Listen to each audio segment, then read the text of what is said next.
తాగుబోతుల danger డ్రైవింగ్లకు బ్రేకులు లేకుండా పోతున్నాయి. తనిఖీలంటే లెక్కలేదు, శిక్షలంటే భయం లేదు. తాగి రోడ్డెక్కుతున్నారు. డ్రంక్ అండ్ డ్రైవింగ్ తో రోడ్ టెర్రర్ క్రియేట్ చేస్తున్నారు. అమాయకుల జీవితాలతో చెలగాటమాడుతున్నారు. ముమ్మర తనిఖీలతో ఒకవైపు ఖాకీలు నగరాన్ని అష్టదిగ్బంధనం చేస్తుంటే మరోవైపు తాగుబోతులు యథేచ్ఛగా రోడ్లను నెత్తురోడిస్తున్నారు. తనిఖీలు సరే, తాగుబోతులకు కళ్ళెమెప్పుడు?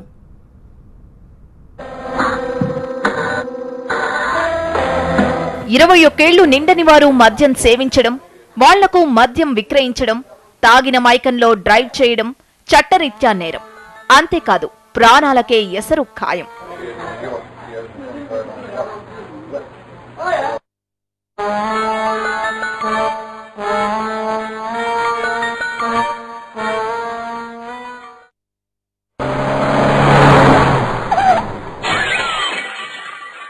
తాగి కారులో రోడ్డెక్కాడు.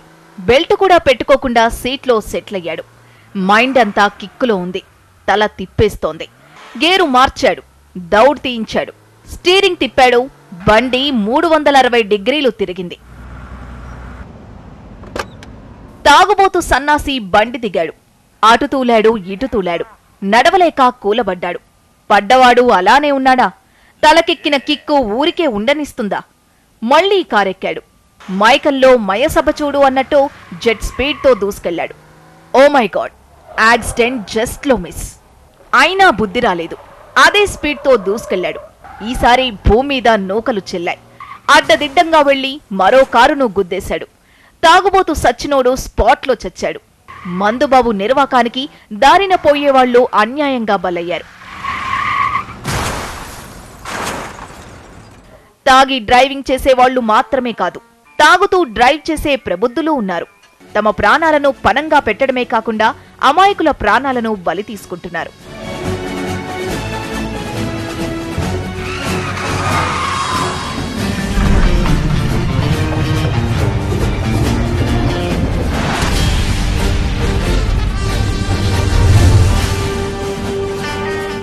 ఇక్కడ అక్కడ అనే తేడా లేదు.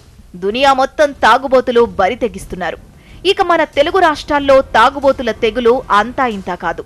తాగుబోతుల ర్యాష్ డ్రైవింగ్ మూలంగా చిన్నాభిన్నమైన కుటుంబాలు ఎన్నెన్నో.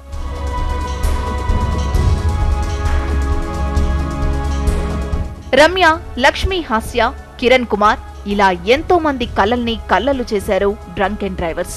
ప్రమాదాలు పెరుగుతున్నాయి. తనిఖీలు ముమ్మరం చేస్తున్నారు. కేసులు, శిక్షలు అమలు చేస్తున్నారు. ఇంత చేసినా మాయదారి మందుబాబుల ఆగడాలకు కళ్ళెం పడిందా? లేదనడానికి నిత్య ప్రమాదాలే నిదర్శనం. ఇదిగో ఇతను కిరణ్, సాఫ్ట్వేర్ ఇంజనీర్.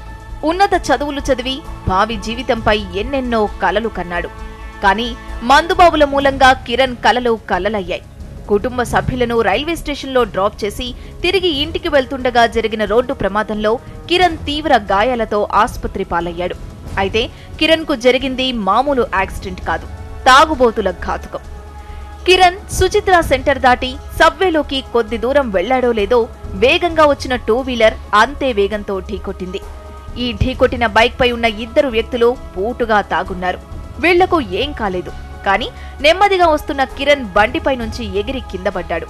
తలకు తీవ్ర గాయాలయ్యాయి. ఇప్పుడు ప్రాణాపాయ స్థితిలో ఆసుపత్రిలో చికిత్స పొందుతున్నాడు. ఇదిగో ఈ 2 యువకుల్ని చూడండి. హరీష్, కృష్ణమోహన్ రాత్రి తాగిన మైకల్లో ఎవెంజర్ బైక్ పై వేగంగా వచ్చి యాక్సిడెంట్ చేశారు. తెల్లవారినా ఇంకా మత్తు దిగలేదు. ఇలా పోలీస్ స్టేషన్లో ఖాకీల సమక్షంలో కిక్కు శకలు ప్రదర్శించారు. ఇలాంటి రోగ్స్ వల్లే రోడ్డెక్కాలంటే చాలు జనం హడలిపోతున్నారు. డ్రంక్ అండ్ డ్రైవ్ తనిఖీలు, కేసులు, కౌన్సిలింగ్లు, శిక్షలు సరే, ఇట్లాంటి మందుబాబులకు ఇంకా ఎందుకని కళ్ళెం పడ్డం లేదనేది పబ్లిక్ ప్రశ్న.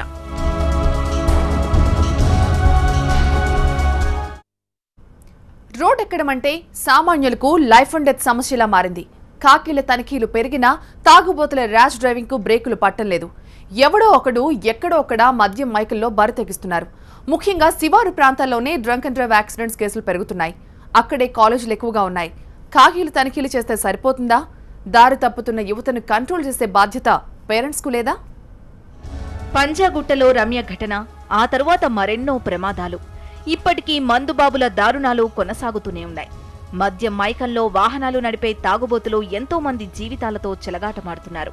తాజాగా సాఫ్ట్వేర్ ఇంజనీర్ కిరణ్ ఘటన అందరినీ కలిచివేసింది.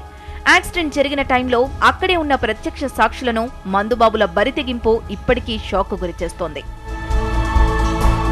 ఇక్కడ యాక్సిడెంట్ అయింది. ఒక బాబుని ఇక్కడ కూర్చుండబెట్టారు.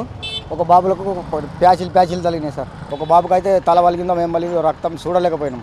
చాలా వేగంగా వెళ్తాడు సార్. డ్రంక్ అండ్ డ్రైవర్స్ కు చెక్ పెట్టేందుకు ట్రాఫిక్ పోలీసులు ముమ్మర తనిఖీలు చేపడుతున్నారు.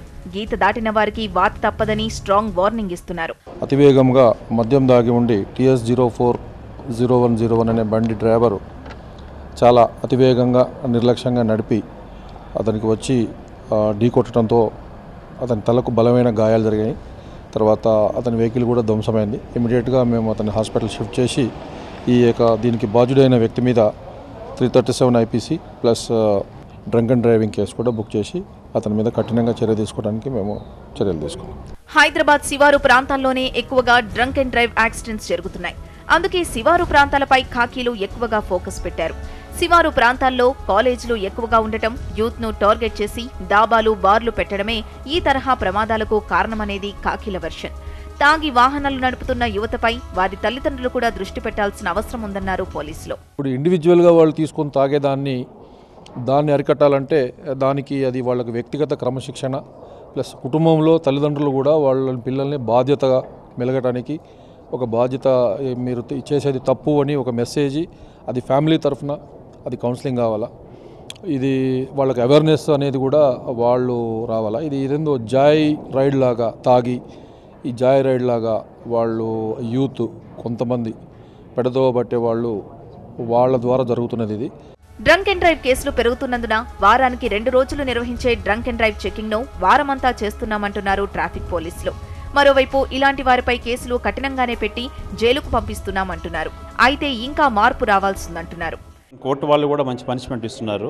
సో మేము are writing letters to the RTO ఆఫీసెస్కు టు క్యాన్సిల్ దర్ లైసెన్స్, ఇట్లా 6 months వరకు క్యాన్సిల్ చేసుకోవాలని. కానీ అయినా కూడా మీ ఇన్ని చెక్ చేసినప్పుడు పబ్లిక్ అవేర్నెస్ రావాలి. జైలు పరిస్థితి ఉందంటే తర్వాత మేము గవర్నమెంట్ ఎంప్లాయ్కి సస్పెన్షన్ కూడా మేము లెటర్ వస్తున్నాం. ఇట్లా కాలేజ్ స్టూడెంట్స్కి ప్రిన్సిపల్ లెటర్ వస్తున్నాము. సో వాళ్ళు compulsory 6 months or 1 year they are going to take some action against them students also. తనిఖీలను ముమ్మరం చేశారు. బ్రీత్ ఎనలైజర్ తో బుక్ అయితే కేసులు నమోదు చేస్తున్నారు. పట్టుబడిన వారికే కాదు, వారి పేరెంట్స్ కి కూడా కౌన్సిలింగ్ ఇస్తున్నారు. జరిమానాలు, జైలు శిక్ష విధిస్తున్నారు. చివరకు లైసెన్స్ కూడా రద్దు చేస్తున్నారు. ఇంత చేసినా డ్రంక్ అండ్ డ్రైవర్స్ ఆగడాలకు కళ్ళెం పడిందా లేదా? నిత్యం ప్రమాదాలే ఈ ప్రశ్నకు సమాధానం. మరి ఈ పీడ విరగడయ్యేది ఎలా? రమ్య చట్టం రావాలన్న డిమాండ్కు మోక్షమెప్పుడు? 21 ఏళ్లలోపు కుర్రాళ్లకు మద్యం విక్రయించకూడదనే నిబంధన ఏ మేరకు అమలవుతోంది? తాగి బండి నడిపితే తాట తీస్తారనే భయం తాగుబోతులకు కల్పించాలంటే ఇంకా ఏం చెయ్యాలి? డ్రంక్ అండ్ డ్రైవ్ దారుణాలకు కళ్ళెం పడాలంటే రమ్య చట్టం రావాల్సిందే. ఇది పబ్లిక్ ఆవాజ్.